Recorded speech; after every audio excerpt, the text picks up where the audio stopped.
I guess crawling into the chamber for the first time was a little bit scary, simply because I hadn't been there before, so there's that element of unknown. But I had been a caver and a climber for years previously, so for me the physical part of it was more exciting than scary. There's a very narrow hallway that enters into the actual area where the fossils were.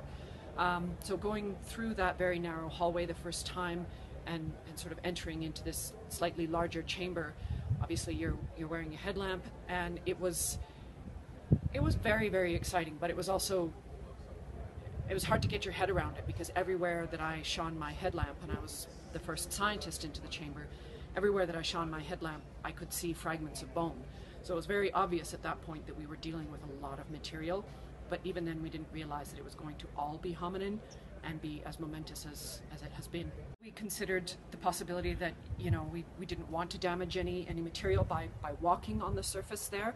So very quickly when we started excavating, we actually instituted what we called a barefoot protocol, which meant that we took off our boots in another area, and then we only traveled in the excavation area itself barefoot.